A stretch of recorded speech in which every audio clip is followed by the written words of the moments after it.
Read the stories. What do you think ensured the survival of the buffalo in the U.S.? The will to make a difference. We live on a planet that is rich in biodiversity. There are millions of different species of animals and plants across the globe. Yet many species are disappearing at an alarming rate, as the habitats in which plants and animals live together are reduced year after year. Currently, 11,000 species of plants and animals, including over 180 mammals, are at risk of becoming extinct because of this loss of habitat. Once gone, their disappearance is irreversible. They cannot be brought back.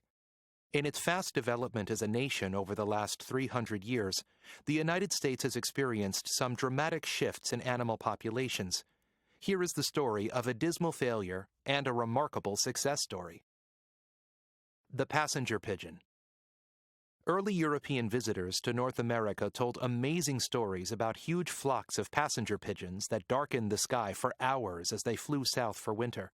They were easy targets for hunters, delicious to eat, and useful for making feather beds. Estimates put their total population at about 5 billion, the same number as the population of all birds combined in the U.S. today. By the mid-1800s, the hunting of passenger pigeons had become a large-scale commercial enterprise, supplying East Coast cities with a steady supply of birds. Around 300,000 a year were sent to New York City alone. At the same time, their habitat and food sources were shrinking as forests were cut down for farming and construction. In addition, approximately 250,000 birds were killed simply for sport each year. Making matters worse, a female passenger pigeon laid only one egg each year. By the turn of the 20th century, any attempts to save the passenger pigeon were too late. The last surviving pigeon died in the Cincinnati Zoo in 1914, a species lost forever. The American bison, or buffalo.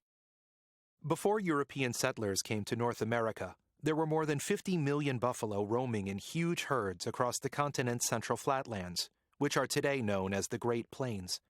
These strange-looking, magnificent creatures, with their furry heads and shoulders and distinctive horns, were an important resource for food, clothing, and shelter for Native Americans living on the plains.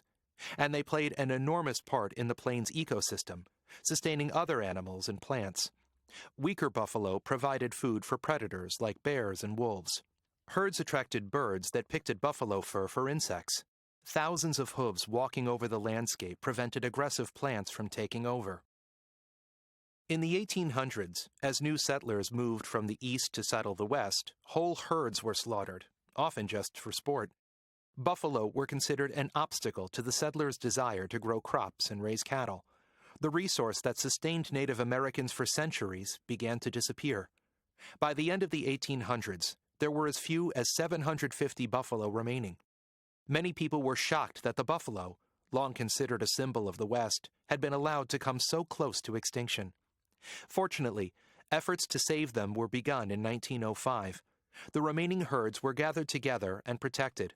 Their number steadily increased to today's population of about 350,000. What conclusion can we draw from these stories? In the case of the passenger pigeon, extinction was occurring so fast that even with efforts to save them, it was too late to act. However, we can see that with the American buffalo, conservation efforts can make a difference if they are begun early enough.